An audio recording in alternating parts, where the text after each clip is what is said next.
नमस्कार मित्रांनो, मी चेतन दीक्षित. तुम्ही बघायला सुरुवात केली आहे दक्षिणपंथ. झुरळांचं आंदोलन झालं. त्यांच्या काही मागण्या मान्य झाल्या. त्यांच्या मागण्या मान्य झाल्यामुळे त्यांनी जल्लोष केला, पार्टी केली. त्यानंतर एक 2-3 दिवस मी बघत होतो, की नेमकं प्रसारमाध्यमांमध्ये कशा पद्धतीच्या बातम्या येत आहेत, कशा पद्धतीचे वार्तांकन होत आहे, कशा पद्धतीचे व्हिडिओ सर्क्युलेट्स होत आहेत.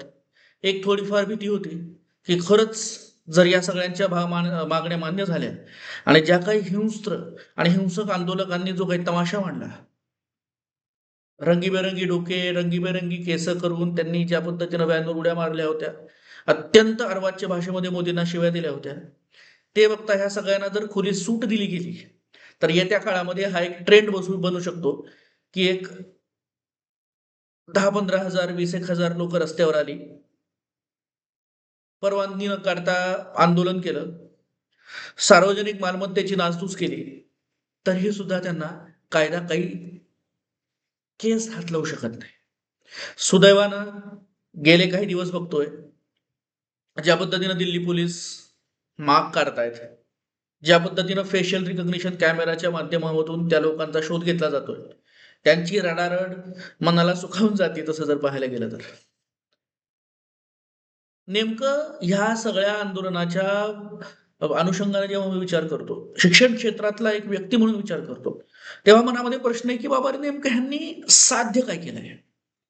हा जो काही तमाशा कॉक्रोच जनता पार्टीच्या माध्यमातून दिल्लीमध्ये मांडला गेला, ज्या खरं तर एक अतिशय योग्य मागणी घेऊन ते रस्त्यावर आले होते, पण नंतर त्यांनी जशी माती खाल्ली ना, खरंच मला आता प्रश्न पडतोय, की या झुरळांच्या आंदोलनानं नेमकं साध्य काय केलं? म्हणून ह्या व्हिडिओचा विषय तोच आहे, की आंदोलनाचं नेमकं काय झालंय आणि या झुरळांच्या हातामध्ये नेमकं काय आलंय? धर्मेंद्र प्रधानांचा राजीनामा दिला त्या दिवशी ज्या पद्धतीची पार्टी या लोकांनी केली ना, मला काही अडचण नाही त्या पार्टीबद्दल. एक तो मार्ग असू शकतो, की बाबा रे आनंद कसा व्यक्त करायचा, त्यांनी तो व्यक्त केला. पण मुळात धर्मेंद्र प्रधानांनी राजीनामा देऊन व्यवस्थेमध्ये काय बदल झाला? प्रल्हाद जोशींकडं हे शिक्षण खातं गेलंय, ह्यानं ह्या प्रश्नाला खरंच उत्तर मिळालंय का? म्हणजे ज्या व्यक्तीकडं आधीच 2 खाती आहेत, त्याच्याकडे तिसरं खातं गेलंय. म्हणजे हे शासन शिक्षण क्षेत्राबद्दल किती गंभीर आहे?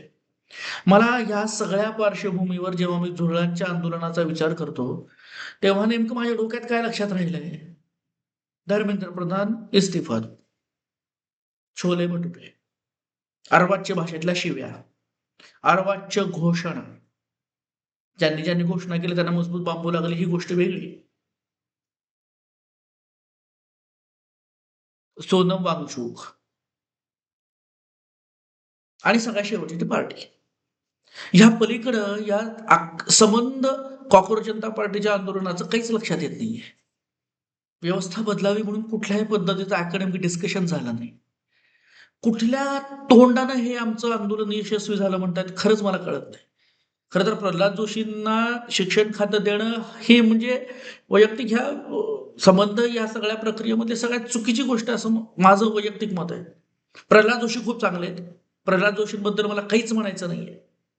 त्यांच्याकडून शिक्षण खात्याला न्याय दिला जाईल, नाही ह्याच्याबद्दल पण माझ्या मनामध्ये शंका नाहीये. पण प्रश्न असा पडतो, की ज्या व्यक्तीकडे आधी 2 खाती आहेत, त्याच व्यक्तीकडे हे तिसरं खातं देणं हे कितपत योग्य आहे? ते पण शिक्षणासारखं खातं. या शिक्षणाच्या खात्यासमोर नको एवढी भयंकर समस्या आहे, नको एवढ्या. कुणालाच देणं घेणं नाहीये त्याचं. कारण या शासनाची सगळ्यात लिस्ट प्रायोरिटी जी म्हणतात ना, शेवटचा प्राधान्यक्रम तो म्हणजे शिक्षण. या कॉक्रोच जनता पार्टीच्या माध्यमातून एक वाटलं होतं, की बाबा रे या शिक्षणाच्या संदर्भामध्ये व्यवस्थित चर्चा होतील, अकॅडमिक डिस्कशन्स होतील ना, काहीच झालं नाही.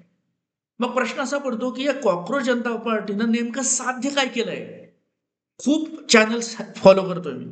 YouTube असेल, X असेल, Facebook असेल, कुठंच समाधानकारक उत्तर मिळत नाहीये. म्हणजे पहा बघा आता कॉक्रोच जनता पार्टी पंजाबात का जात नाही हा प्रश्न माझ्या मनामध्ये येत नाही. भारतीय भारतीय जनता पार्टीची अभाविप जी आहे त्यांनी ते काम केलं पाहिजे. जिथं-जिथं शिक्षणाच्या संदर्भामध्ये गोंधळ होत आहेत, तिथं सगळ्याच ठिकाणी झुरळांनी जाण्याची काही गरज नाहीये. संबंधित राज्यामधले विरोधी पक्ष काय करतायत? उपटतायत का? काय उपटतायत? कुठलं गवत उपटतायत? हा त्यांचा प्रश्न आहे. त्यामुळे जिथं शिक्षणाच्या नावानं बोंब होईल तिथं सगळीकडे कॉकरोच जनता पार्टीनं जावं ही अपेक्षा पण करणं चुकीचं आहे. अरे पण एवढं मोठं आंदोलन तुम्ही देशाच्या पातळीवर घेताय. आम आदमी पार्टीच होती ती, त्याला पण माझी ना नाही. कारण कुठल्याही मार्गानं उपाय मिळणं महत्वाचं आहे. पण हा उपायच मिळाला नाहीये.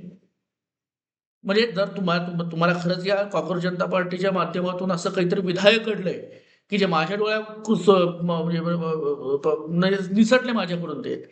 तर खाली प्लीज कमेंट करून सांगा. मला तरी अजून काही असं दिसलेलं नाहीये. बाकीचा नंतर तो मस्तपैकी जो तमाशा चालू आहे नंतर ज्या पद्धतीनं मुली रडतायत, मुलं रडतायत. अ, आता त्यांना पोलिसांवर विश्वास वाटतोय, जवानांबद्दल प्रेम वाटतंय, देशाबद्दल प्रेम वाटतंय. अशा लोकांना ज्या पद्धतीनं त्यांच्याच जेन फटकावलंय ते बघून एक मनाला खूप चांगली शांतता लाभतीये. हाच थोडाफार मी तर म्हणतो ना ह्या गोष्टीचा टेकअवे आहे. कारण की आधीची जेन जी आंदोलनामध्ये होती तीच जेन त्यांची जेन जेव्हा त्यांना कळतं की बाबा रे आपण नेमकं काय कांड केलंय, काय तमाशा केलाय, तेव्हा त्यांच्यामध्ये येणारी पश्चात्तापाची भावना मनाला एक सुखावून जाते. पण प्रश्न पुन्हा मुद्दा तोच राहतोय की जुळांचं नेमकं झालं काय आणि हाती नेमकं आलं काय? बघा जर तुम्हाला या प्रश्नाचं उत्तर मिळालं असेल तर खाली कमेंट करून सांगा. तोपर्यंत चॅनलला लाईक करा, सबस्क्राईब करा. जोपर्यंत अजून वाढीव तंत्रज्ञान येत नाही तोपर्यंत अशा पद्धतीचेच व्हिडिओ टाकेन. लवकरच खूप चांगल्या पद्धतीचे व्हिडिओ टाकेन. म्हणजे क्वालिटी टाईप कंटेंट तर तोच राहील. धन्यवाद.